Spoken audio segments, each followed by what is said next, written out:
Today, we need to talk about some of the most unhinged, chaotic, and frankly, hilarious dating advice I have ever heard in my entire life.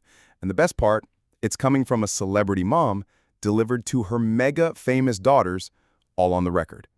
We are diving deep into the Cyrus family, specifically the gospel according to Tish Cyrus, Miley's mom, because Miley recently sat down for an interview and dropped a bombshell about the romantic guidance her mother has been dishing out for years. And trust me, it is a wild ride. The core of this, the central thesis of Tish Cyrus's School of Romance, is something so beautifully simple, so primarily focused, it's almost genius in its absurdity. Miley straight up quoted her mom, saying, "Moms always wanted me to stay with the wrong guy because they're hot." Let that sink in for a second. Read it back. Stay with the wrong guy because they're hot. This isn't just a throwaway line. This is a philosophy. This is the Tish Cyrus hotness over harmony doctrine. We're not talking about finding a soulmate here. We're not talking about emotional compatibility, shared life goals, or intellectual connection. No, no, no. The number one, top of the list, non-negotiable criterion in Tish's book for years was pure, unadulterated, grade A physical attractiveness. Now, you might think, okay, she's probably exaggerating, it's a joke, right? Well, the interview, which was for The Cut and featured Tish and all three of her daughters, gave Tish a chance to defend herself. And her defense, it's even better than the initial advice. Tish, with what I can only imagine was a completely straight face, doubles down. She says, and I quote, "That was great advice, because after so many years, you're kind of over it. At least you get to look at somebody that's frickin' hot." I mean, can we just pause and appreciate the sheer, unfiltered honesty of that statement? There is a level of cynical brilliance there that you just have to respect. She's basically saying that the spark, the deep conversations, the shared little moments, all that stuff fades. So when you're 20 years in and you're both just sitting on the couch, not talking, scrolling through your phones, you might as well have a masterpiece of a man to look at. It's like buying a really expensive, beautiful piece of furniture that you can't really sit on, but boy, does it look good in the living room. It's terrible advice, but the logic, in its own twisted way, is almost bulletproof. It's the kind of advice your one chaotic aunt gives you after 3 glasses of wine at Thanksgiving, except this is the matriarch of one of the most famous families in entertainment. This is where Miley comes in, acting as the voice of reason, the product of learning things the hard way in the public eye. She's in this long-term, happy relationship with her boyfriend, Max Mirando, and she offers the counter-narrative. She explains, "I had to find someone who treats me with respect." And then she throws her mom under the bus in the most loving way possible, adding, "And then mom never really put that on the top 3 of her must-haves." This is where it gets even funnier. Miley lays out what was on Tish's list of must-haves for a potential partner. And it wasn't kindness, a good sense of humor, or emotionally available. Nope.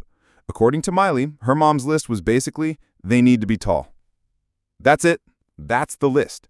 Hot and tall. Welcome to the Tish Cyrus dating seminar. Forget the 5 love languages, we're operating on the 2 physical dimensions. Are they aesthetically pleasing to the eye, and do they meet a certain vertical requirement? If yes, congratulations, you found a winner, even if he has the personality of a wet paper bag and the emotional depth of a puddle. It's so absurdly shallow that it loops all the way back around to being iconic.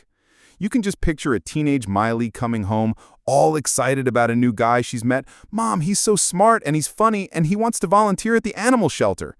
And Tish just looks over her glasses and asks, "Yeah, but is he tall? And what's his jawline situation? Because if he can't be seen from the back of a stadium and doesn't look like he was chiseled by Greek gods, I'm not sure he's the one, honey." And this isn't just a Miley thing. This was a family-wide memo. This was company policy at Cyrus Inc. Her sister, Noah Cyrus, who is now engaged to her fashion designer fiancé Pincus, chimed in during the interview and confirmed it. She got the exact same lecture. The same words of wisdom were handed down to her. So for years, the Cyrus household was basically a training ground for prioritizing looks above all else. It's a miracle any of them ended up in healthy relationships. It's a testament to their own resilience that they were able to look at this advice, laugh, and then go do the complete opposite. But here's where the story gets another layer, another delicious little wrinkle, thanks to the third sister, Brandy Cyrus. Brandy, also in a relationship, makes a point to call her own boyfriend, Matt Southam, hot as hell.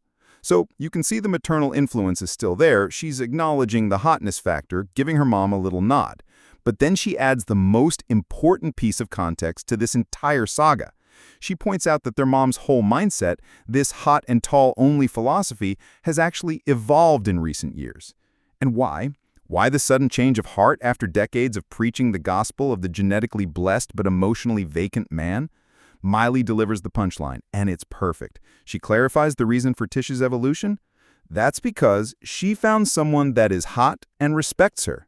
That's always the goal. Boom! Mic drop. The whole story comes full circle. This is the part that takes it from a funny little anecdote to a genuinely interesting story about personal growth. Tish, after her long marriage and very public divorce with Miley Cyrus, is now remarried to actor Dominic Purcell. You might know him from Prison Break. And let's be honest, the man is objectively a very, very handsome dude.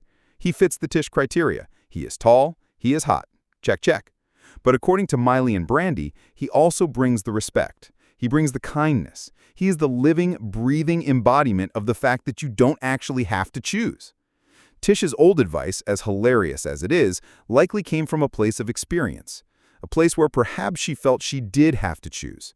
Maybe in her world for a long time, the guys who were kind and respectful weren't the ones that gave her butterflies, and the guys who were freaking hot weren't the ones who treated her well.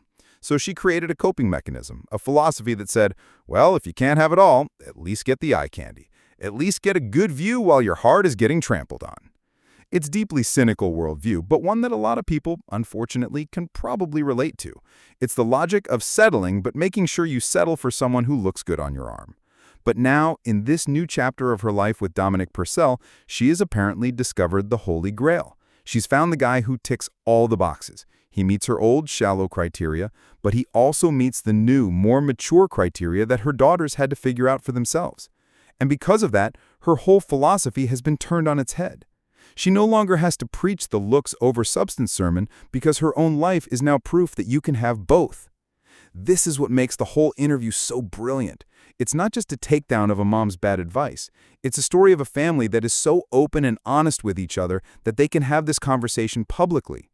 Miley isn't speaking with bitterness or resentment. She's speaking with the kind of loving exasperation that you can only have for your own mother. She's basically saying, I love you, Mom, but your advice was terrible, and I'm so glad you finally seen the light. In my personal opinion, I think this is fantastic.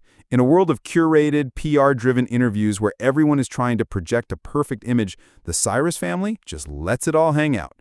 They are messy, they are chaotic, they are brutally honest, and they are incredibly funny. Tish Cyrus coming out and defending her shallow dating advice is more real and more relatable than 100 interviews where a celebrity talks about their journey in vague inspirational quotes. It shows that even our parents, the people who are supposed to have all the answers, are just figuring things out as they go along. Tish gave the best advice she could with the information and experience she had at the time. It just so happened that her advice was basically the plot of a 90s teen movie where the protagonist has to choose between the sensitive artist and the hot but dumb quarterback. Tish was firmly and unequivocally team quarterback. But now, life has shown her a better way, and that's a beautiful thing. It's a reminder that we can all evolve, we can all grow. The things we believed in our 20s or 30s or even 50s don't have to be the things we believe forever. Tish found new love and in the process got a whole new education in what a relationship can and should be.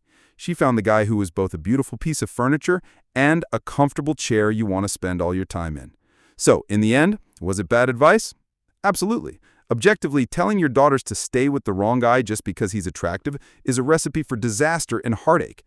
But did it lead to an incredible, hilarious, and surprisingly heartwarming story about family, growth, and the universal quest for a partner who is both hot and doesn't treat you like dirt?